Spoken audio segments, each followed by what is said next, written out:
அல்ஹம்துலில்லாஹி ரப்பில் ஆலமீன் வஸ்ஸலாத்து வஸ்ஸலாமு அலா காத்தமின் நபியீன் வ அலா ஆலிஹி தொய்யிபீன் வ அஸ்ஹாபிஹி தாஹிரீன் வல் முஃமினீன வல் முஸ்லிமீன குல்லிஹிம் அஜ்மஈன் அம்மா பஅத். قال الله سبحانه وتعالى في القرآن الكريم والكلام المبين أعوذ بالله من الشيطان الرجيم بسم الله الرحمن الرحيم وإن من شيء إلا عندنا خزائنه وما ننزله إلا بقدر معلوم صدق الله العظيم. قال محمد رسول الله صلى الله عليه وسلم في حديثه الشريف سأل الصحابة النبي صلى الله عليه وسلم يا رسول الله أفلا نتكل على كتابنا وندعو العمل. قال رسول الله صلى الله عليه وسلم اعملوا فكل ميسر لما خلق له. சத்தக ரசூலுல்லாஹி ஸல்லல்லாஹு அலைஹி வஸல்லம். எல்லா புகழும் அளவற்ற அருளாளன் நிகரற்ற அன்புடையவனுமாகிய அல்லாஹ்வுக்கே உண்டாகட்டும். அல்லாஹ்வின் ஸலாத்தும் சலாமும் நம் உயிரினும் உயிரான நம் உயிரினும் மேலான ஹாத்தமுன் நபி முஹம்மது ரசூலுல்லாஹி ஸல்லல்லாஹு அலைஹி வஸல்லம் அன்னவர்கள் மீதும் அவர்களை அடிப்பிரலாமல் அப்படியே பின்பற்றிய பரிசுத்த குடும்பத்தார்கள், சத்திய சஹாபாக்கள், தாபியன்கள், தபவு தாபியன்கள் மற்றும் இந்த ஜும்மா நன்னாளில் ஒன்று கூடியிருக்கும் நம் அனைவரின் மீதும் அல்லாஹ்வின் அன்பும் அருளும் என்றென்றும் நிறைவாக உண்டாவதாக. ஆமீன். கண்ணியத்திற்குரிய அல்லாஹ்வின் நல்லடியார்களே, அல்லாஹ் சுப்ஹானஹு தஆலா இந்த உலகத்திலே நமக்கு எப்படி வாழ வேண்டும் என்கின்ற வழி காண்பித்திருக்கிறான். இதுவெல்லாம் செய்தால் மறுமையில் வெற்றி பெற முடியும், இதை விட்டும் தவிர்த்து கொண்டால் நரகத்தை விட்டும் பாதுகாப்பு அடையலாம் என்கின்ற எல்லா விஷயத்தையும் அல்லாஹு தஆலா சொல்லும் பொழுது அதற்கு முதலில் நீங்கள் ஈமான் கொண்டவராக இருக்க வேண்டும், ஈமானிய குணங்கள் உங்களிடத்தில் இருக்க வேண்டும் என்பதாக வழி காண்பிக்கின்றான். எதுவெல்லாம் இருந்தால் அவர் ஈமான்தாரி, எதுவெல்லாம் இருந்தால் அவரிடத்திலே ஈமான் என்கின்ற தன்மை இருக்கிறது, அவர் முஃமின் என்று போற்றப்படுவார் என்று நாம் குர்ஆனிலும் ஹதீஸிலும் பார்க்கும் பொழுது நிறைய விஷயங்களை அல்லாஹு தஆலா சொல்லி காண்பிக்கின்றான்.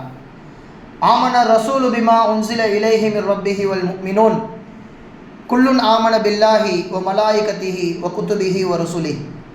ஈமான் கொண்டவர்கள் யார் என்றால் அவர்கள் அல்லாஹ்வை ஏற்பார்கள், மலக்குமார்களை ஏற்பார்கள், அவர்களுக்கு இறக்கப்பட்ட வேதங்களை ஏற்பார்கள், அதை வாங்கிய ரசூல்மார்களை ஏற்பார்கள் என்பதாக ஒரு இடத்திலும் மன்கான மின்கும் யுக்மினு பில்லாஹி வல் யௌமில் ஆகிர், உங்களில் யார் அல்லாஹுவை ஈமான் கொண்டு மறுமை நாளில் ஈமான் கொள்கிறாரோ என்கின்ற விஷயத்தையும் அல்லாஹு தஆலா சொல்லி காண்பிக்கின்றான்.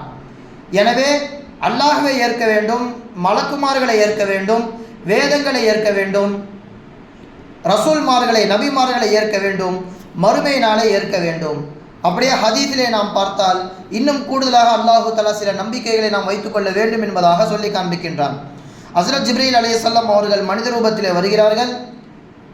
பெருமானார் ஸல்லல்லாஹு அலைஹி வஸல்லம் அவரிடத்தில் நிறைய விஷயங்களை கேள்விகளாக கேட்கிறார்கள். அதிலே ஒரு கேள்விதான் ஈமான் என்றால் என்ன, அதை பற்றி எங்களுக்கு கூறுங்கள் என்பதாக ஜிப்ரீல் அலைஹிஸ்ஸலாம் அவர்கள் கேட்கின்றார்கள். அதற்கு ரசூலுல்லாஹி ஸல்லல்லாஹு அலைஹி வஸல்லம் அவர்கள் என்ன பதில் சொன்னார்கள் தெரியுமா? அன் துமின பில்லாஹி வ மலாயிகத்திஹி வ குத்துபிஹி வ ருசுலிஹி வல் யௌமில் ஆகிர். அல்லாஹ்வை ஏற்க வேண்டும், மலக்குமார்களை ஏற்க வேண்டும், வேதங்களை ஏற்க வேண்டும், ரசூல்மார்களை ஏற்க வேண்டும், மறுமை நாளை ஏற்க வேண்டும் என்று சொல்லிவிட்டு இறுதியாக சொல்வார்கள் வ துமினு பில் கத்ரி வ கைரிஹி வ ஷர்ரிஹி. நன்மையோ தீமையோ எதுவானாலும் இந்த உலகத்தில் நடந்தாலும் அனைத்தும் அல்லாஹ்வின் கதிரின் மூலமாக, அல்லாஹ்வின் விதியின் மூலமாக தான் நடக்கிறது என்பதாக ரசூலுல்லாஹி ஸல்லல்லாஹு அலைஹி வஸல்லம் அவர்கள் ஈமானின் இலக்கணமாக விதியை சொல்லுவார்கள். எனவே ஈமான் அதில் ஒரு அங்கம் விதியை நம்புவது, விதியை மீறி இந்த உலகத்தில் எதுவும் நடக்காது என்பதை நம்புவது. நமக்கு என்ன நல்லது ஏற்பட்டாலும், நமக்கு என்ன முசீபத்து ஏற்பட்டாலும் அனைத்தும் அல்லாஹ்வின் விதிப்படி தான் நடக்கிறது என்பதை ஒரு மனித சமூகம் புரிந்து கொள்ள வேண்டும். இஸ்லாமியர்களை தவிர்த்து மாற்று மத சகோதரர்களிடத்தில் நாம் கேட்டால் அவர்கள் சொல்வது என்ன? பெரும்பாலும் முந்தைய ஜென்மத்திலே செய்த பாவங்கள் தான் இப்போது ஆட்டி படைக்கிறது, அல்லது இப்பொழுது யாரேனும் பாவம் செய்தால், அழிச்சாட்டியம் செய்தால், அடுத்த ஜென்மம் ஒன்று இருந்தால் இவனெல்லாம் நன்றாகவே இருக்க மாட்டான் என்பதாக சபிப்பது. இப்படி அல்லாஹ்வின் மீது, ரப்பின் மீது அந்த விதியை நாம் புரிந்து கொள்ளாமல் முன்ஜென்மம் மறுஜென்மம் என்பதாக உலகம் சார்ந்த விஷயங்களிலேயே மாற்று மத சகோதரர்கள் பழி போடுவார்கள். இஸ்லாம் நமக்கு அது வழிகாட்டவில்லை.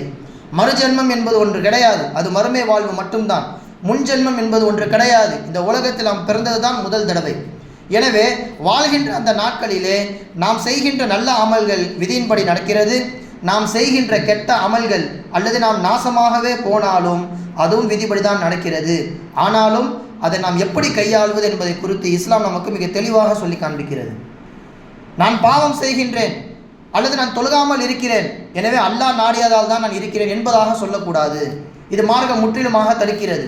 காரணம் என்ன? இதை செய்தால் உங்களுக்கு நன்மை கிடைக்கும் என்பதை சொல்வதும் அல்லாஹ் தான். இதை நீங்கள் விட்டுவிட்டால் நீங்கள் நரகத்திற்கு செல்வீர்கள் என்று சொல்வதும் அல்லாஹ் தான்.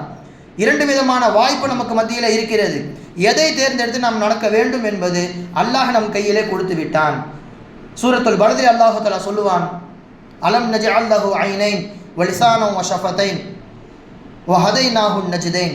உங்களுக்கு நாம் இரண்டு பாதைகளை காண்பித்திருக்கிறோம். இது நல்லது, இது செய்தால் உங்களுக்கு சொர்க்கம் கிடைக்கும். இது கெட்டது, இதை நீங்கள் செய்தால் நரகம் கிடைக்கும் என்று இரண்டு பாதைகளையும் உங்களுக்கு 6 அறிவை கொடுத்து அல்லாஹு தஆலா வழி காண்பித்து விட்டான். எனவே தவறையும் செய்துவிட்டு அதை அல்லாஹ் மீதும் திருப்பி விடுவது என்பது மாபெரும் குற்றச் செயல் என்பதை குர்ஆனும் ஹதீஸும் வன்மையாக கண்டிக்கிறது. வரலாற்றிலே ஹஸ்ரத் உமர் ரலியல்லாஹு தஆலா அவர்களின் காலம் அது. அவர்கள் ஹலீஃபாவாக இருக்கும் பொழுது ஒரு நபர் திருடுகிறார். ஹலீஃபாவிற்கு முன்னால் அவர் நிறுத்தப்படுகின்ற பொழுது அவர் சொன்ன வார்த்தை, தான் செய்கின்ற தீமையை அல்லாஹ்வின் பக்கம் திருப்பிவிடக்கூடாது என்பதற்கான உதாரணம் இது. அவர் சொன்னார், வல்லாஹி மா சரகத்து இல்லா பி கத்ரில்லா. அமீருல் முஃமினீன் அவர்களே, என்னை தண்டிக்காதீர்கள், என் மீது நீங்கள் கோபப்படக்கூடாது. அல்லாஹ்வின் மீது சத்தியமாக நான் செய்த இந்த திருட்டு என்பது அல்லாஹ்வின் நாட்டப்படி தான் நடந்திருக்கிறது. அவன் நாடாமல் நான் திருடவில்லையே, அவன் நாடியதால் தானே நான் இப்படி திருட்டு வேலை செய்கிறேன் என்பதாக அந்த நபர் சொல்லும்போது உமர் ரலியல்லாஹு தஆலா அவர்கள் அவனுக்கே புரியும் விதமாக அவனுக்கே அல்லாஹு தஆலா அவன் தவறை உணர வேண்டும் என்பதற்காக உமர் ரலியல்லாஹு தஆலா அவர்கள் சொன்ன வார்த்தை இது. அப்படியா, வ நஹ்னு லா நக்தஉ யதக இல்லா பி கத்ரில்லா. நீ அல்லாஹ்வின் நாட்டப்படி திருடினாய் என்பதாக சொல்கிறாய், நாங்களும் அல்லாஹ்வின் நாட்டப்படி உன்னை கையை வெட்டுகிறோம் என்பதாக சொன்னார்கள் ஹஸ்ரத் உமர் ரலியல்லாஹு தஆலா அவர்கள். எனவே திருடுவது பாவம் என்பதையும் இஸ்லாம் தான் சொல்கிறது. அதை செய்துவிட்டு அல்லாஹ்வின் மீது விதியை திருப்பி விடக்கூடாது, தவிர்த்து கொள்ள வேண்டும். அதற்கு தான் 6 அறிவு கொடுக்கப்பட்டிருக்கிறது. அதை தான் உமர் ரலியல்லாஹு தஆலா அவர்களும் அந்த நபருக்கு புரிய வைத்தார்கள். பிறகு கையும் வெட்டப்பட்டு விட்டது. எனவே சொல்ல வருவது நோக்கம் இதுதான், விதியை முழுமையாக நாம் ஏற்றுக்கொள்ள வேண்டும், அதிலே அறிவை புகுத்தக்கூடாது. எந்த அளவிற்கு சஹாபா பெருமக்கள் ரசூலுல்லாஹிடம் கேட்டு சந்தேகத்தை தீர்த்து கொண்டார்கள் என்பதை நாம் பார்க்க வேண்டும். யா ரசூலல்லாஹ், சுராக்கா இப்னு மாலிக் ரலியல்லாஹு தஆலா அவர்கள் கேட்கிறார்கள், யா ரசூலல்லாஹ், எல்லாமே விதியின்படி தான் அல்லாஹு தஆலா பதிவு செய்து விட்டான் என்று இருக்கின்ற பொழுது எதற்கு அமல் செய்ய வேண்டும்? அமலை பேசாமல் விட்டு விடலாமே, நடக்கிறது நடக்கட்டும் என்பதாக மனிதன் அது போன போக்கிலே போகலாமே என்று சொல்லும்போது ரசூலுல்லாஹி ஸல்லல்லாஹு அலைஹி வஸல்லம் அவர்கள் சொன்னார்கள், அப்படி கிடையாது. ஃபகுல்லுன் முயஸ்ஸருன் லிமா குலிக லஹு. நீங்கள் நல்ல அமல்கள் செய்து கொண்டே இருந்தால் உங்கள் பதிவில் அல்லாஹு தஆலா அவர் நரகவாதி என்பதாக பதிவு செய்து வைத்திருந்தால் இவர் செய்கின்ற நல்ல அமலுக்கு ஏற்ப அல்லாஹு தஆலா அதை அழித்துவிட்டு இவர் சொர்க்கவாதி என்பதாக மாற்றி விடுவான். அல்லது பாவம் செய்பவன் நான் செய்வது அல்லாஹ்வின் நாட்டப்படிதானே என்று இருக்கின்ற பொழுது அவன் தொடர்ந்து பாவமே செய்து கொண்டால் அவன் சொர்க்கவாதி என்பதாக எழுதப்பட்டிருக்கும். இவன் தொடர்ந்து பாவம் செய்து கொண்டே இருக்கின்ற பொழுது அதை அல்லாஹு தஆலா அழித்துவிட்டு நரகவாதி என்பதாக அல்லாஹு தஆலா பதிவு செய்து விடுவான். எனவே இஸ்லாம் சொல்கின்ற நல்லதை எடுத்து செய்யுங்கள். உங்கள் பதிவில் அல்லாஹு தஆலா மாற்றமாக எழுதியிருந்தாலும் உங்கள் அமலுக்கு ஏற்ப அல்லாஹு தஆலா அதை திருத்தி எழுதக்கூடும் என்பதாக சொல்வார்கள். சுராக்கா இப்னு மாலிக் ரலியல்லாஹு தஆலா அவர்களிடம் ரசூலுல்லாஹி ஸல்லல்லாஹு அலைஹி வஸல்லம் அவர்கள் சொல்லும் விஷயம் இது. ரொம்பவும் யோசிக்கக்கூடாது விதி விஷயத்தில். சஹாபா பெருமக்கள் விதி விஷயத்தில் ஒரு நாள் மஷூராவே வைத்தார்கள்.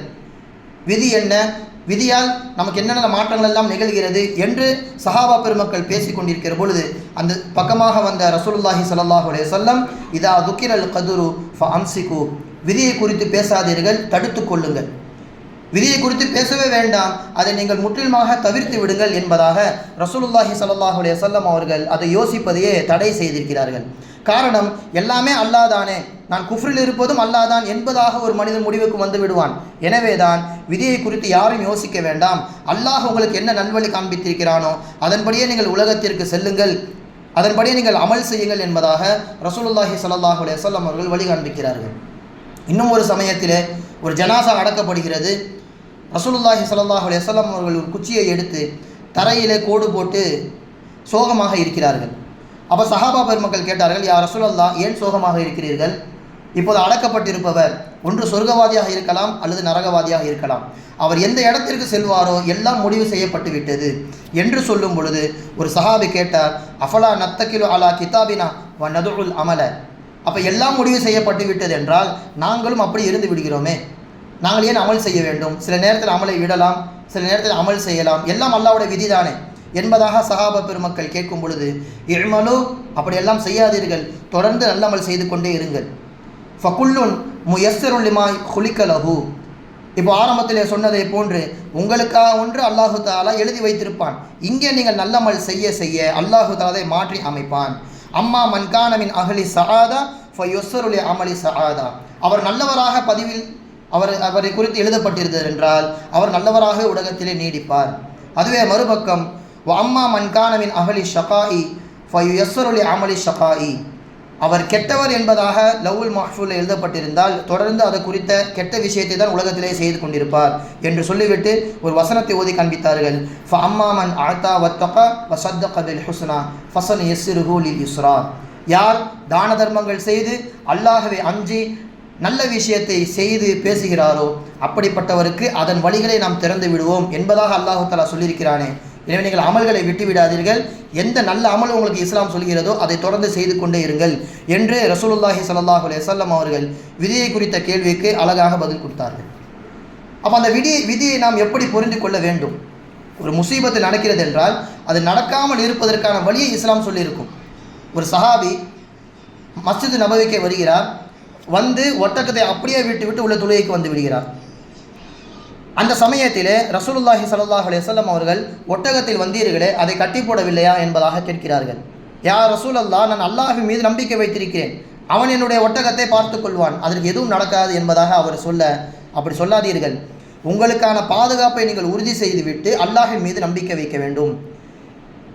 அதாவது இப்போ சமீபத்தில் நம்ம அந்த கொரோனா காலகட்டத்திலே செய்ய வேண்டிய எல்லா பாதுகாப்பு தற்காப்புகளையும் செய்துவிட்டு அல்லாஹ்வின் மீது நம்பிக்கை வைக்க வேண்டும்.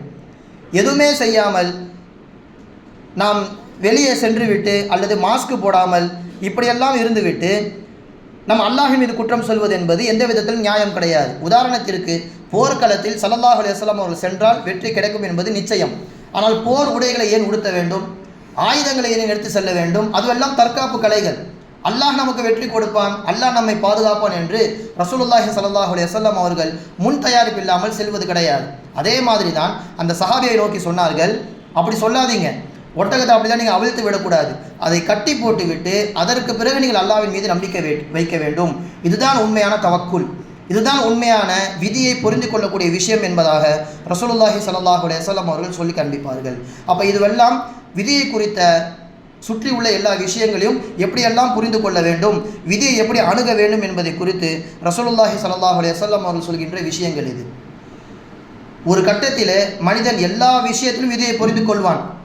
ஒரு கட்டம் துக்கமான நிகழ்வுகள் வருகின்ற பொழுது, வீட்டில் ஏதேனும் மௌத்து நிகழ்கின்ற பொழுது மனிதன் விதியை மறந்துவிட்டு அல்லாஹ்வை சாட ஆரம்பித்து விடுவான். நல்லாதானே இருந்தான், இவனுக்கு அல்லாஹ் தஆலா திடீர்னு ஒரு வஃபாத்தை கொடுத்து விட்டானே, ஏன் அல்லாஹ் தஆலா இப்படி செய்ய வேண்டும் என்று அல்லாஹ்வின் மீதே கேள்வியை திருப்பி விடுவது என்பது விதியை தரைமட்டமாக்கக்கூடிய செயல். இப்னு ரஜப் ஹம்பலி ரஹிமஹுல்லாஹ் அவர்கள் சொல்வார்கள், மனிதன் எல்லா காலத்திலும் விட துக்கமான நாட்களிலே அதிகமாக ஷைத்தானோடு போரிடுவது அவசிய தேவையாக இருக்கிறது. அல் அபுது இதஷ்தத்த அலைஹில் கர்பு ஃபஇன்னஹு யஹ்தாஜு ஈனஹிதின் இலா முஜாஹதத்தி ஷைத்தான். மற்ற நாட்களை விட மற்ற காலங்களை விட ஒரு கஷ்டம் வருகின்ற பொழுது மட்டும் ஷைத்தானோடு அவன் போராடுவது மிகப்பெரிய அவசிய தேவை. ஏனென்றால் அந்த கஷ்ட காலத்தில் தான் ஷைத்தான் வருவான். லி அன்னஹு யதீஹி ஃபயக்னுதுஹு வ யஸ்ஹுதுஹு. அவனை தகாத வார்த்தைகளை பேச வைப்பதும் அல்லாஹ்வின் மீது கோபத்தை வெளிப்படுத்தும் விதத்திலே அவனை செய்ய வைப்பதும் இந்த கஷ்டமான நேரத்தில் தான் ஷைத்தான் வருவான். எனவே நீங்கள் ஷைத்தானோடு போரிடுவது இந்த கஷ்ட காலத்திலே மிக அவசியமாக இருக்கிறது என்பதாக சொல்வார்கள் இப்னு ரஜப் ஹம்பலி ரஹிமஹுல்லாஹ். அப்போ என்ன செய்யணும்? ஒரு மௌத்து நிகழ்ந்து விட்டது, சஹாபாக்கள் வாழ்க்கையை பார்க்கணும். ரசூலுல்லாஹ் எப்படி நடந்து கொண்டார்கள்? பெருமானாரின் மகன் இப்ராஹிம் ரலியல்லாஹு தஆலா அன்ஹு அவர்கள் வஃபாத் ஆகி விடுகிறார்கள். அவர்களை அடக்கம் செய்யப்பட்டு விட்ட பிறகு துவா செய்துவிட்டு ஸல்லல்லாஹு அலைஹி வஸல்லம் அவர்கள் அழுது கொண்டே வருகிறார்கள். அப்போ சஹாபி ஒருவர் கேட்கிறார், அப்துர் ரஹ்மான் இப்னு அவுஃப் ரலியல்லாஹு தஆலா அன்ஹு அவர்கள், யா ரசூலல்லாஹ், நீங்கள் கூடவா அழுகுவீங்க? இது விதிதானே, அவர் வஃபாத்தாக வேண்டும் என்று அல்லாஹு தஆலா முடிவு செய்தது தானே, ஏன் நீங்கள் அழுகிறீர்கள் என்பதாக அந்த துணியிலே அந்த அப்துர் ரஹ்மான் இப்னு அவுஃப் ரலியல்லாஹு தஆலா அவர்கள் கேட்கும் பொழுது ரசூலுல்லாஹி ஸல்லல்லாஹு அலைஹி வஸல்லம் அவர்கள் சொன்னார்கள், இது விதிதான், ஆனால் அதற்காக அழுகாமல் இருக்க முடியாது. இன்னல் ஐன ததுமஉ, கண்ணென்றால் அழத்தான் செய்யும், கண்ணுக்கான வேலை அழுகுவது. வல் கல்பு யஹ்சன், உள்ளம் என்பது கவலைப்படத்தான் செய்யும். ஆனால் வலா நகூலு இல்லாமா யர்தா ரப்புனா, ஆனால் இந்த கஷ்டமான காலத்திலும் அல்லாஹு தஆலா விரும்பாத வார்த்தைகளை நாங்கள் பேச மாட்டோம். அல்லாஹு தஆலா சொன்னதை ஏற்றுக்கொண்டோம், அவன் செய்ததை, அந்த உயிரை வாங்கியதை நாங்கள் ஏற்றுக்கொண்டோம். ஆனால் எங்கள் வாயிலிருந்து தகாத வார்த்தைகள் ஒருபோதும் வராது. வ இன்னா பி ஃபிராகிக யா இப்ராஹிம் லமஹ்ஸூனூன், இப்ராஹிம் நீ என்னை விட்டு வஃபாத்தாகி விட்டாலும் உன் கவலையிலேயே என் காலத்தை கழிப்பேன் என்பதாக சொன்னார்கள் ரசூலுல்லாஹி ஸல்லல்லாஹு அலைஹி வஸல்லம். எனவே அழுகலாம், வருத்தம் தெரிவிக்கலாம், வார்த்தைகளில் கவனம் தேவை. அல்லாஹு தாலாவை வார்த்தையால் நாம் நிந்தித்து விடக்கூடாது என்பதை, மௌத்தின் சமயத்திலே விதியை எப்படியெல்லாம் நாம் கையாள வேண்டும் என்று ரசூலுல்லாஹி ஸல்லல்லாஹு அலைஹி வஸல்லம் அவர்கள் சொல்லி காண்பிக்கிறார்கள். இது முதலாவது விஷயம். இரண்டாவது, ஒரு மௌத்து நிகழ்ந்து விட்டது. அந்த சமயத்தில் உம்மு சலமா ரலியல்லாஹு தஆலா அன்ஹா அவர்களிடத்திலே ரசூலுல்லாஹி ஸல்லல்லாஹு அலைஹி வஸல்லம் அவர்கள் சொன்ன அற்புதமான செய்தி இது. அபு சலமா வஃபாத்தாகி விட்டார்கள். உம்மு சலமா ரலியல்லாஹு அன்ஹா அவர்கள் இத்தாவிலே கவலையோடு இருக்கிறார்கள். அந்த சமயத்திலே ரசூலுல்லாஹி ஸல்லல்லாஹு அலைஹி வஸல்லம் அவர்கள் மனசு தேத்தும்படியாக ஒரு துவாவை சொல்லிக் கொடுக்கிறார்கள். உம்மு சலமா, நீங்கள் இந்த துவாவை ஓதிக்கொண்டே இருங்கள். அல்லாஹும்ம அஜுர்னி ஃபி முஸீபத்தி வஹ்லுஃப் லி கைரம் மின்ஹா, யா அல்லாஹ், எனக்கு நடந்த இந்த முசீபத்திலே எனக்கு நீ நன்மையை தருவாயாக. இது முசீபத்து தான், அதை எனக்கு நன்மையாக மாற்றி தருவாயாக. வஹ்லுஃப் லி கைரம் மின்ஹா, இதைவிட சிறந்ததை எனக்கு மாற்றி தருவாயாக என்று உம்மு சலமா நீ கேட்டுக்கொண்டே இரு என்பதாக ரசூலுல்லாஹி ஸல்லல்லாஹு அலைஹி வஸல்லம் அவர்கள் சொல்லி கொண்டார்கள். நம்ம இதை தான் எடுத்துக்கணும். ஒரு முசீபத்து நடந்து விட்டால் அது நடக்காமல் இருந்திருக்கலாமே, நான் இப்படி செய்யவில்லை என்றால் அது நடந்திருக்காது என்றெல்லாம் யோசிக்கக்கூடாது. நடந்து விட்டது, அது கலா கதிர், அல்லாஹு தஆலா முடிவு செய்தது நடந்து விட்டது. அடுத்த நிலைமை என்ன? ரசூலுல்லாஹ் சொல்கிறார்கள், இந்த துவாவை ஓதுங்கள் என்று. தொடர்ந்து அந்த இத்தாவின் சமயத்தில் தொடர்ந்து துவா ஓதிக்கொண்டே இருக்கிறார்கள். யா அல்லாஹ், இந்த முசீபத்தில் எனக்கு நன்மை தருவாயாக, இதைவிட சிறந்ததை எனக்கு மாற்றி அமைப்பாயாக. சில நாட்களிலேயே ரசூலுல்லாஹி ஸல்லல்லாஹு அலைஹி வஸல்லம் அவர்கள் அல்லாஹ்வின் விதிப்படி, அல்லாஹ்வின் நாட்டப்படி உம்மு சலமா ரலியல்லாஹு தஆலா அன்ஹா அவர்களை திருமணம் முடிக்கிறார்கள். அந்த துவாவின் பிரதிபலனாக எனக்கு சிறந்த ஒரு மாற்றத்தை ஏற்படுத்தி தருவாயாக என்பதாக கேட்டார்களே, அபு சலமா அவர்களை விட, அந்த சஹாபியை விட ஒரு நபிக்கு மனைவியாக உம்மு சலமா ரலியல்லாஹு தஆலா அன்ஹா அவர்கள் மாறுகிறார்கள் என்பதை விதி குறித்து நாம் யோசிக்க வேண்டும். கவலையான காலத்தில் அழுகலாம், துக்கம் தெரிவிக்கலாம். இது போன்ற துவாக்களை ஓதி நாம் விதிகளை புரிந்து கொள்ள வேண்டும் என்பதாக ரசூலுல்லாஹி ஸல்லல்லாஹு அலைஹி வஸல்லம் அவர்கள் நமக்கு வழி காண்பிக்கிறார்கள். இந்த விதியுடைய விஷயத்தில் நாம் 4 விஷயத்தை முக்கியமாக கவனிக்க வேண்டும். விதி என்றால் என்ன? நடந்தது, நடந்து கொண்டிருப்பது, நடக்கப் போவது, இதெல்லாம் மனிதனுக்கு தெரியாது. அவன் ஒரு பிளான் தான் போடுவான். அது நடக்குமா நடக்காதா என்பது அல்லாஹ்வின் கைவசத்தில் இருக்கிறது. ஹஸ்ரத் அலி ரலியல்லாஹு தஆலா அவர்கள் சொல்வார்கள், நான் எல்லா விதமான திட்டங்களையும் தீட்டி வைத்து விடுவேன், அது எப்போது செய்ய முடியாமல் போகிறதோ அது அல்லாஹ்வின் வல்லமை என்பதாக நான் புரிந்து கொள்வேன். அரஃப்துல்லாஹ பி ஃபஸ்ஹில் அஸாயிம், எல்லா திட்டங்களும் என்று செய்ய முடியாமல் போகிறதோ இது அல்லாஹு தஆலா விரும்பவில்லை போல, இது அல்லாஹு தஆலா அவன் கலாக்கதில் இதை எழுதவில்லை போல என்பதாக நான் அறிந்து கொள்வேன் என்பதாக சொல்வார்கள் அலி ரலியல்லாஹு தஆலா அவர்கள். அப்போ இந்த முக்காலத்தையும் அறிந்தவன் அல்லாஹ் சுப்ஹானஹு வ தஆலா. அதனால் தான் குர்ஆனிலே வ அன்னல்லாஹ கத அஹாத பி குல்லி ஷைஇன் இல்மா, அல்லாஹ் எல்லா காலத்திலும் முக்காலத்திலும் நடக்கக்கூடியதை அறிந்து சூழ்ந்து அறிபவன் என்பதாக குர்ஆனில் அல்லாஹு தஆலா சொல்லி காண்பிக்கிறான். அவனுடைய ஞானத்தை விட்டும் எதுவும் உலகத்திலே தப்பிக்காது. இனிமேல் நடக்கப்போவது என்ன என்பதை முழுவதுமாக அல்லாஹு தஆலா லவ்வுல் மஹ்ஃபூலிலே எழுதிவிட்டான். குர்ஆனில் இன்னும் பல இடங்களில் அல்லாஹின் வல்லமை குறித்து பேசும் பொழுது 2 இடத்தில் அல்லாஹு தஆலா உச்சக்கட்ட வல்லமையை சொல்லி காண்பிக்கிறான். ஒரு இடத்தில் சொல்லுவான், மா அஸாப மின் முஸீபத்தின் ஃபில் அர்தி, பூமியிலே எந்த ஒரு அசம்பாவிதங்கள் நடந்தாலும், வலாஃபி அன்ஃபுசிக்கும், உங்கள் உள்ளத்தில் எந்த அசம்பாவிதங்கள் நடந்தாலும், வெளிப்புறத்தில் எது நடந்தாலும் சரி, உள்ளுக்குள்ளே நீங்கள் எது நினைத்தாலும் சரி, அனைத்துமே இல்லா ஃபி கிதாபில்லாஹி மின் கபுல், இல்லா ஃபி கிதாபி மின் கபுல் அன் நபரஹா, அனைத்தையும் நாம் பதிவு செய்து விட்டோம். நாம் பதிவு செய்வது தான் உலகத்திலும் நடக்கிறது, உங்கள் உள்ளத்திலும் உதிக்கிறது. எல்லாம் அல்லாஹு தஆலா பதிவு செய்து விட்டான். இன்னதாலிக அலல்லாஹி யசீர், இது ஒன்றும் கஷ்டமான காரியம் அல்ல, அல்லாஹ்வுக்கு இது சுலபம். உங்களுக்கு தான் அது கஷ்டமானது. நாளைக்கு இந்த இடத்துக்கு போய் நான் இப்படி ஒரு வேலை செய்யணும், நாளைக்கு இத்தனை இடத்துக்கு நான் சென்று என் வேலையை முடிக்க வேண்டும் என்று நீங்கள் பிளான் போடலாம். நீங்கள் திட்டம் தீட்டலாம். அது நடக்குமா நடக்காதா என்பது என் ஞானத்தில் கட்டுப்பட்டது, அது எனக்கு மிகவும் சுலபம் என்பதாக அல்லாஹு தஆலா ஒரு இடத்திலே சொல்லி காண்பிக்கிறான். இன்னும் ஒரு இடத்திலே வஇந்தஹு மஃபாத்திஹுல் கைபி லா யஅலமுஹா இல்லாஹு, அல்லாஹ்விடத்திலே மறைவான ஞானம் என்பது இருக்கிறது, அது யாருக்கும் தெரியாது. வயஅலமு மா ஃபில் பர்ரி வல் பஹர், தரையிலேயும் கடலிலேயும் என்னவெல்லாம் நடக்கிறது என்று அல்லாஹு தஆலா அறிவான். எந்த அளவிற்கு வமா தஸ்குது மின் வரக்கத்தின் இல்லா யஅலமுஹா, ஒரு இலை மரத்திலிருந்து உழுதாலும் கூட அதன் சத்தத்தை, அதனுடைய வடிவத்தை எல்லாவற்றையும் அல்லாஹு தஆலா துல்லியமாக அறிகிறான் என்பதாக ரசூலுல்லாஹி அல்லாஹ் சுப்ஹானஹு வ தஆலா குர்ஆனிலே சொல்லி காண்பிக்கிறான். அப்போ யோசித்து பார்க்க வேண்டும், அல்லாஹ்வின் ஞானத்தை விட்டு எதுவும் இந்த இடத்துல பிரிந்தது கிடையாது. இது முதலாவது விஷயம். அல்லாஹ் முக்காலத்தையும் அறிந்தவனாக இருக்கிறான். நமக்கு எது வேண்டும் எது வேண்டாம் என்பதை அல்லாஹு தஆலா இந்த கதிரின் மூலமாக நமக்கு நிர்ணயித்து வைத்திருக்கிறான். நம்ம ஆசைப்படலாம், நான் படித்து பெரியாளாக ஆக வேண்டும், எனக்கு கீழே இத்தனை பேர் வேலை செய்ய வேண்டும் என்று பலவிதமாக ஆசைப்படலாம். ஆனால் அல்லாஹ் விரும்புவது என்று ஒன்று இருக்கிறது, அது நாம் நினைப்பதை விட மிகவும் சிறந்தது. உதாரணத்திற்கு உமர் ரலியல்லாஹு தஆலா அன்ஹு அவர்கள் ஷாமிற்கு செல்ல வேண்டும் என்பதாக திட்டம் தீட்டுகிறார்கள். அந்த சமயத்திலே ஷாம் தேசத்திலே, அதாவது இப்போதைய சிரியா, அங்கே பிளேக் நோய் பரவி கொண்டிருக்கிறது. அப்போ போகலாமா வேணாமா என்பதாக சஹாபா மக்களை அழைத்து மஷூரா செய்கிறார்கள். அந்த சமயத்திலே போகாதீங்க, அங்கே தான் நோய் இருக்குது, நோய் பரவுகிறது, அங்கே போக வேண்டாம் என்பதாக சஹாபா பெருமக்கள் தடுக்கிறார்கள். அப்போ அருகில் இருந்த அபு உபைதா இப்னு ஜர்ராஹ் ரலியல்லாஹு தஆலா அன்ஹு அவர்கள் சொன்னார்கள், என்ன தெரியுமா சொல்கிறார்கள், அந்த இடத்திலே நீங்கள் செல்வது, அங்கே நோய் ஏற்பட்டிருப்பது என்பது அல்லாஹ்வின் நாட்டம். நீங்கள் போக வேண்டும் என்ற நினைப்பை ஏற்படுத்தியதும் அல்லாஹ்வுடைய நாட்டம். அந்த நினைப்பை நீங்கள் உடைக்க பார்க்கிறீர்களா? நீங்கள் செல்ல வேண்டும் என்று நாடுகிறீர்களே, சென்று விடுங்கள். அங்கே போய் நோய் வருமா வராதா என்பது அல்லாஹ்வின் கதிரிலே கட்டுப்பட்டது, நீங்கள் பின்வாங்கக்கூடாது என்பதாக தனி ஒரு நபராக அவர்கள் மட்டும் அபிப்பிராயம் தெரிவிக்கிறார்கள். அந்த சமயத்திலே ஹஸ்ரத் உமர் ரலியல்லாஹு தஆலா அவர் என்ன தெரியுமா சொல்கிறார்கள், நஅம் நஃபரும் மின் கதிரில்லாஹி இலா கதிரில்லாஹி, அது அல்லாஹ்வின் நாட்டம் என்றால் அங்கு போகக்கூடாது, அங்கே போனால் நோய் பரவிடும் என்ற எண்ணத்தை என் மனதில் போட்டதும் அல்லாஹு தஆலா தான். நான் சென்று அங்கே நோய்வாய்ப்படுவதை விட நான் செல்லாமல் என்னை தற்காத்துக் கொள்வதும் அல்லாஹ்வின் நாட்டத்தில் கட்டுப்பட்டது. எனவே வம்படியாக சென்று அந்த நோயிலே நாம் வீழ்வதை விட தவிர்த்து கொள்வதுதான் மிகவும் சிறந்தது. இதையும் அல்லாஹு தஆலா தான் என் மனதிலே போட்டான் என்பதாக சொல்வார்கள் ஹஸ்ரத் உமர் ரலியல்லாஹு தஆலா அன்ஹு அவர்கள். அப்போ என்ன நடக்க வேண்டும், எதுவெல்லாம் நடக்கக்கூடாது என்பதை அல்லாஹு தஆலா விதியின் மூலமாக நம் உள்ளத்தில் போட்டுக்கொண்டே இருப்பான். வஃபாத்தின் சமயத்திலே ஹஸ்ரத் உபாதா இப்னு சாமித் ரலியல்லாஹு அன்ஹு அவர்கள் தன்னுடைய மகனாருக்கு அற்புதமான சில விஷயங்களை சொல்கிறார்கள். யா புனைய, என் அன்பு மகனே, இன்னகலன் தஜித துஅம ஹகீகத்தில் ஈமானி ஹத்தா தஅலம, ஈமானின் உண்மையான அந்தரங்கத்தை, ஈமானின் சுவையை நீ புரிந்து கொள்ள வேண்டுமானால் 2 விஷயத்தை உனக்கு நான் சொல்கின்றேன். என்ன? அன்னமா அசாபக லம் யகுன் லி யுக்தியுக, எதுவெல்லாம் உனக்கு கையிலே கிடைத்து விட்டதோ அதுவெல்லாம் அல்லாஹு தஆலா உனக்கு எழுதியிருக்கிறான் என்பதாக பொருள். மறுபக்கத்திலே வமா அஹ்தஅக லம் யகுன் லி யுஸீபுக, எதுவெல்லாம் உனக்கு கிடைக்கவில்லையோ, தவறி போய்விட்டதோ அதுவெல்லாம் அல்லாஹு தஆலா உனக்கு நாடவில்லை என்பதாக பொருள். எனவே வருவதை நினைத்து நீ புரிந்துகொள், தவறிவிட்டதை நினைத்து நீ கவலைப்படாதே, இதுவெல்லாம் விதியில் கட்டுப்பட்டது.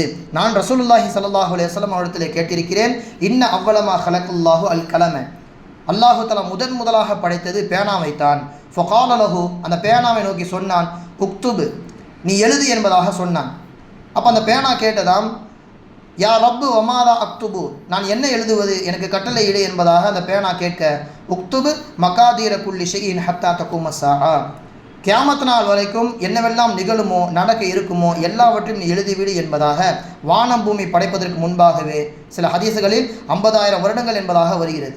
50,000 வருடங்களுக்கு முன்பாகவே அல்லாஹு தஆலா எல்லாவற்றையும் எழுதிவிட்டான். எனவே உன் கையில் கிடைப்பதை நீ புரிந்துகொள், தவறி விடுவதை கண்டு நீ கவலைப்பட வேண்டாம். இதுவெல்லாம் ஹகீகத்துல் ஈமான் என்று சொல்லப்படுகின்ற ஈமானின் சுவைகள், ஈமானின் அந்தரங்கம். இதை முழுமையாக நீ புரிந்து கொள்ள வேண்டும் என்று உபாதா இப்னு சாமித் ரலியல்லாஹு தஆலா அன்ஹு அவர்கள் சொல்லி காண்பிப்பார்கள்.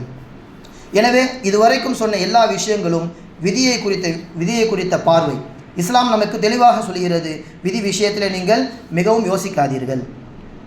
இப்போ சில பேர் ரொம்ப உலகத்தில் கஷ்டம் அதிகமாக இருக்குது, கடன் தொல்லை, கடன் வாங்கிவிட்டோம், கண்ணியமாக வாழ முடியவில்லை என்று தற்கொலைக்கு செல்வார்கள்.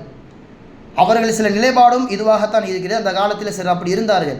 நான் வஃபாத் ஆகுவது அல்லாஹு தஆலா விதியில் எழுதிவிட்டான், அது வைத்திருப்பது என்னுடைய பொறுப்பு தானே. அல்லாஹு தஆலா ஒரு நாளை முடிவு செய்து வைத்திருப்பான். வஃபாத் என்பது குறிக்கப்பட்ட ஒரு விஷயம். நான் தற்கொலை செய்வதன் மூலமாக எனக்கு எப்படி நரகம் கிடைக்கும் என்று கேட்ட முட்டாள்கள் எல்லாம் முன்னாள் காலத்தில் வாழ்ந்திருக்கிறார்கள். ஷைத்தானும் கூட ஹஸ்ரத் ஈசா அலைஹிஸ்ஸலாம் அவரிடத்தில் சில விஷயங்களை இப்படி போட்டான். இப்னுல் ஜௌசி ரஹிமஹுல்லாஹ் அவர்கள் சொல்லி காண்பிக்கிறார்கள். ஈசா அலைஹிஸ்ஸலாம் அவங்க கிட்ட போய் ஷைத்தான் சொன்னானா, உங்களை உயிரோடு வாழ வைப்பதும் அல்லாஹு தாலா தான், நீங்கள் இறந்து போகுவதும் அல்லாஹு தாலாவின் நாட்டத்தினால்தான், எனவே தற்கொலை செய்து கொள்ளுங்கள், அல்லாஹு தாலா உங்களை காப்பாற்றுவான் அல்லவா, உங்களுக்கு உண்மையிலே உயிர் அல்லாஹு தாலா பாதுகாக்க வேண்டும் என்று நினைத்திருந்தால் நீங்கள் தற்கொலை செய்தாலும் அல்லது மலை மீது நீங்கள் குதித்தாலும் அல்லாஹ் உங்களை பாதுகாப்பான் என்று ஷைத்தான் ஈசா அலைஹிஸ்ஸலாம் அவரிடத்தில் ஊசலாட்டம் போடும் பொழுது ஈசா அலைஹிஸ்ஸலாம் அவர்கள் சொன்னார்கள், முட்டாளே, அல்லாஹ்வின் சாபத்தை பெற்றவனே, ஷைத்தானாகிய நீ இப்படி நினைப்பதால் தான் அல்லாஹை விட்டும் தூரமாக இருக்கிறாய். நான் அல்லாஹுடைய நபி, அல்லாஹு தஆலா எங்களுக்கு எப்படி வழிகாட்டியிருக்கிறான் என்றால், அடியானே அல்லாஹு தஆலா சோதிக்கலாம், அல்லாஹ் நம்மை காப்பாற்றுவானா, நான் இப்படி செய்துவிட்டால் அல்லாஹு தஆலா என்னை காப்பாற்றுவானா என்று நான் அல்லாஹவை சோதிக்கக்கூடாது என்று சொல்வார்கள் ஹஸ்ரத் ஈசா அலைஹிஸ்ஸலாம். எனவே மௌத்தின் சமயத்தில் அது எப்போது முடிவு செய்யப்பட்டு இருக்கிறதோ அது வரட்டும், அதற்காக வேண்டி தற்கொலை என்பது தீர்வு கிடையாது. ஒரு சஹாபி பெருமக்கள் இந்த மாதிரி ஒரு விஷயத்தை ரசூலுல்லாஹிவிடம் கேட்கும் பொழுது ரசூலுல்லாஹி ஸல்லல்லாஹு அலைஹி வஸல்லம் அவர் வழி காண்பித்தார்கள், தற்கொலை எதற்கும் தீர்வு கிடையாது. ஒருவேளை இந்த உலகத்தில் வாழ்வது கடினம் என்று நீங்கள் விரும்பினால் இந்த துவாவை ஓதுங்கள் என்று சொன்னார்கள் ரசூலுல்லாஹி ஸல்லல்லாஹு அலைஹி வஸல்லம். அது என்ன? யா அல்லாஹ், இந்த உலகத்தில் வாழ்வது நலவு என்று நீ நினைத்திருந்தால் என்னை வாழ வைப்பாயாக. இந்த உலகத்திலே வாழ்வது மிகவும் முசீபத்தானது, இறப்பதே மேல் என்பதாக நீ கலாக்கதிரில் எழுதியிருந்தால் என்னை விரைவாக மரணிக்க செய்வாயாக என்று நீங்கள் கேளுங்கள். அதற்காக நீங்கள் தற்கொலை செய்துவிடக்கூடாது, அது விதிக்கு மாற்றமானது என்பதாக சொல்வார்கள் ரசூலுல்லாஹி ஸல்லல்லாஹு அலைஹி வஸல்லம் அவர்கள்.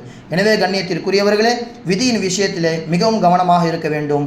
முக்கியமான அடுத்த விஷயம், அல்லாஹு தஆலா நாடியது ஒருபோதும் தவறாது, எல்லாம் நடந்துவிடும். ஒரு நோயாளியாக இருக்கின்ற நபரை கண்டு ஹஸ்ரத் அலி ரலியல்லாஹு அன்ஹு அவர்கள் சொன்னார்கள், நீங்கள் இப்போது நோய்வாய்ப்பட்டிருக்கிறீர்கள், இன்னும் சில தினங்களிலே அல்லது சில மணி நேரங்களே வஃபாத்தாகிவிடக்கூடும், உங்களிடத்தில் நான் உபதேசம் செய்கின்றேன். இப்போது நீ இங்கு இருக்கிற இந்த நோய் என்பது அல்லாஹ்வால் முடிவு செய்யப்பட்டு விட்டது, இதை உங்களுக்கு நன்மையாக நான் மாற்றி தருகிறேன் என்று சொல்லி 2 விஷயத்தை சொல்லி காண்பித்தார்கள். இன் சபர்த ஜரா அலைக்கல் கலாஉ வான்த மஅஜூர், உங்களுக்கு அனுப்பப்பட்ட இந்த நோயை நீங்கள் பொருந்தி கொள்ளுங்கள், இது அல்லாஹ்வின் நாட்டத்தால் தான் எனக்கு வந்திருக்கிறது என்று நீங்கள் பொருந்தி கொண்டால் வான்த மஅஜூர், உங்களுக்கு இந்த நோயிலேயும் நன்மை கிடைத்துவிடும். அதுவே மறுபக்கத்திலே வைன் ஜஸிஅத ஜரா அலைக்கல் கலாஉ வான்த மஅஸூர், அதுவே நீங்கள் இதை சோதனையாக கருதினால், அல்லாஹ் என்னை மட்டும் ஏன் வாட்டி வதைக்க வேண்டும், எனக்கு மட்டுமே இப்படி நோயை கொடுக்க வேண்டும் என்று அந்த சோதனையின் போது நீங்கள் தடித்த வார்த்தைகளை பயன்படுத்தினால் வான்த மஅஸூர், நீங்கள் பாவியாக ஆகிவிடுவீர்கள், பாவி என்பதாக உங்களுக்கு பதிவேட்டில் எழுதப்படும் என்பதாக சொல்வார்கள் ஹஸ்ரத் அலி ரலியல்லாஹு தஆலா அன்ஹு அவர்கள். எனவே கண்ணியத்திற்குரியவர்களே, நமக்கு எந்த ஒரு சோதனை ஏற்பட்டாலும் அல்லாஹு தஆலா நாடியது தான் நமக்கு வந்திருக்கிறது. அதற்கான வழிகாட்டல் தான் இன்றைய ஜும்மாவில் நமக்கு முழுமையாக சொல்லப்பட்டது. எல்லாம் அல்லாஹ் சுப்ஹானஹு வ தஆலா சொன்னதின்படியும் கேட்டதின்படியும் அமல் செய்வதற்கு தௌஃபீக் செய்வானாக. வ ஆகிரு தஅவானா அல்ஹம்துலில்லாஹி ரப்பில் ஆலமீன். அஸ்ஸலாமு அலைக்கும் வரஹ்மத்துல்லாஹி வபரகாத்துஹு.